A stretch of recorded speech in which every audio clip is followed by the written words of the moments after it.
안녕하세요. 오늘은 치앙마이 마지막 날 아주랍니다. 나이를 먹을수록 시간이 빨리 지나간다는데 이게 한 달이 어떻게 지나가는지 모르겠어요. 공항 가기 전에 잠깐 들린 카페입니다.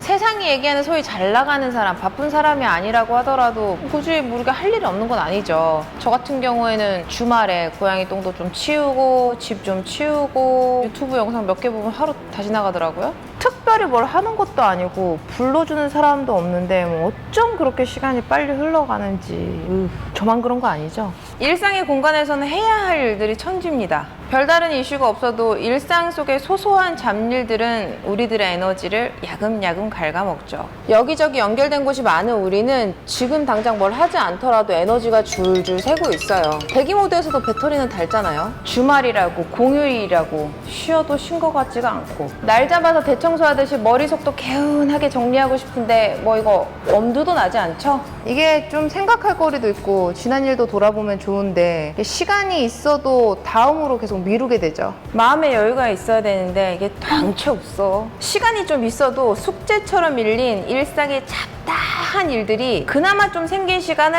확 선점해버려요. 근데 가야 되고 충전이 있고 못 들어 차가 가야 되고 차가 내가 물고 동장 맡겨 커피 컵 먹고 구성 빨리 줘야 되고 엄청 많아 빨리. 이런 잡다한 일상 잡일을 다 처리해도 어차피 이런 종류의 잡일은 곧바로 다시 쌓입니다. 먹고 마시고 입고 버리고 멈출 수가 없으니 이 루틴에서도 사실 벗어날 수가 없죠.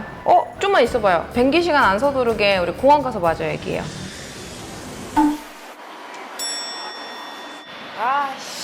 우리 일어나서는 대부분의 시간을 먹고 사는 짐을 해결하기 위한 메인 업무를 하고 나머지 시간에 일상의 잡무를 처리하면서 열심히 살아가잖아요. 근데 아무리 하루하루 맡은 바 소임을 다하면서 열심히 살아도 문제는 반드시 생길 수밖에 없습니다.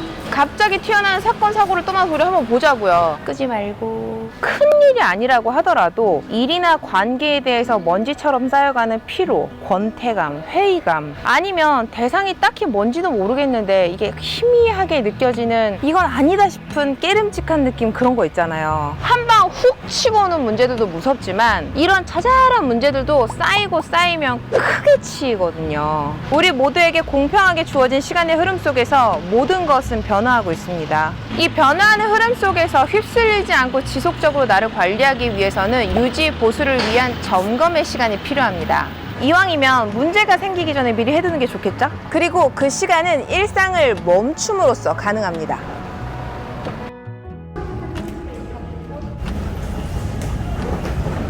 저는 여행에 대해서 이렇게 생각해요. 물리적인 공간을 떠나 여행이라는 방식으로 의지와 상관없이 굴러가는 일상에 의도적인 멈춤을 줄 수 있다는 건 지금 우리가 살아가는 현대사회의 굉장히 큰 혜택이라고 생각해요. 인류 역사를 통틀어서 지금처럼 여행이 자유로웠던 시절은 존재하지 않았잖아요. 일이 많아서 무리를 하고 있던지 권태감과 무력감 아니 이도저도 뭔지 모르겠는 붕 뜬 느낌 난 누군가 또 여긴 어딘가 이게 다 지금 나한테 뭔가 문제가 있다고 느끼는 거잖아요. 그 말인즉 지금 내가 대응하고 있는 방식으로 뭐가 잘 안 돌아가고 있다는 소리예요. 라운지에 파이널 콜 떠가지고 뛰어왔는데 한 10분 정도 시간이 있대요. 계속 이어가 볼까요? 자, 모든 건 변하고 있기 때문에 예전에는 잘 먹히던 방법이 더 이상 통하지 않을 수도 있고 내가 성장했기 때문에 세팅값을 바꿔야 될 수도 있어요. 어찌됐건 뭐가 문제인지 차분히 살펴보고 새로운 방법, 새로운 아이디어를 모색해봐야 되는 거죠. 여기에는 시간이 필요합니다. 그냥 시간이 아니라 지루한 시간이 필요합니다. 다른 가능성을 살펴보기 위해서는 여기저기 찔러봐야죠. 머릿속으로 여기저기 방황을 좀 해야 돼요. 막다른 길도 가보지 않은 길도 호기심을 가지고 둘러보려면 이게 너무 재밌어도 안 돼요. 재밌으면 하나에 빠져서 거기에 몰두한다고 정신이 없잖아요. 그러니까 좀 지루해질 필요가 있어요. 다른 생각, 다른 방향을 모색해보려면 호기심이 있어야 되고 새로운 방향성, 새로운 길, 새로운 아이디어에 대한 호기심은 지금 내가 바쁘고 뭔가 꽂혀서 재밌을 때 생기지 않습니다. 자, 그리고 시간을 낭비해야 합니다. 이런저런 생각을 들쑤시고 다닌다는 건 당연히 목표 지향적인 생각과 동떨어져 있고 당장 결과가 나오는 아이디어가 아닐 가능성이 높죠. 우리가 칭송에 맞지 않는 그 생산성 있는 시간이 아닙니다. 목표 지향적인 생각은 한 가지 길만 뚜렷이 비춥니다. 바쁘게 살다 보면 원래 가던 그 길로만 가고 그 길도 서둘러서 가다 보니 주변을 둘러볼 틈이 없죠. 문제가 생겨서 다른 길을 좀 찾아야 되는데 여전히 원래 가던 길만 달려가고 있는 거예요. 그래서 가끔 의도적으로 멈춰서 좀 천천히 둘러볼 필요가 있습니다. 그걸 여행이 해줍니다.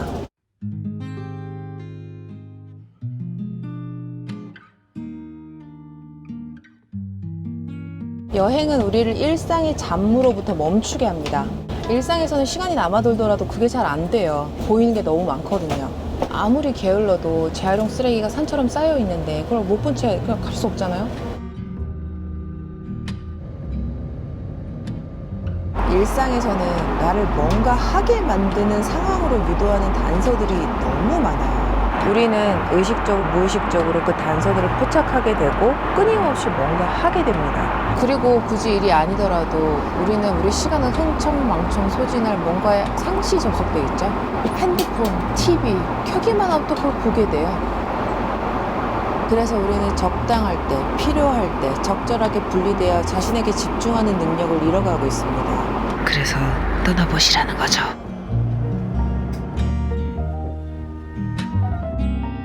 저는 집으로 가면서 여러분 보고는 나가라고 하네요. 여러분, 저 왔어요. 제가 생각하는 여행의 가장 큰 혜택은 익숙한 상황 단서로부터의 물리적 차단과 리셋입니다. 물론 여행을 가도 핸드폰을 들고 가겠지만 이 물리적 환경의 변화가 주는 효과는 어마어마합니다.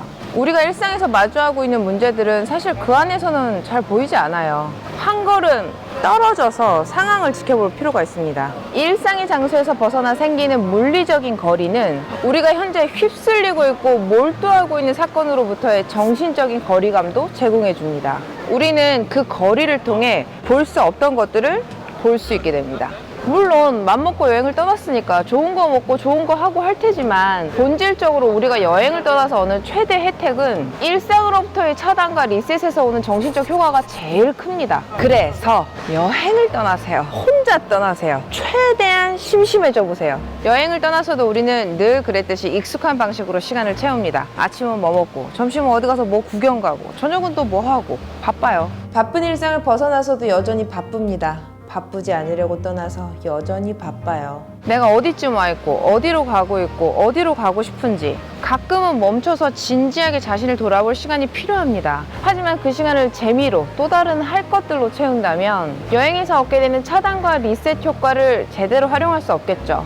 이렇게 해서라도 겨우겨우 마련한 나와 마주하는 시간을 그냥 흘려버리게 됩니다. 물론 집에서 멀어진다고 근심 걱정이 사라지거나 소란한 마음에 평화가 갑자기 찾아오는 건 아니에요. 하지만 떠나고 나면 아무것도 하지 않을 기회, 정신적 거리를 갖고 나를 조망할 기회, 바로 지루해질 수 있는 시간이 찾아옵니다. 항상 그렇듯 답은 바로 짜자잔 하고 나오지 않습니다. 지루하고 불편한 시간들을 거치셔야 합니다. 그러니 여러분들도 부디 그 지루한 시간을 소중히 혼자 떠나보세요.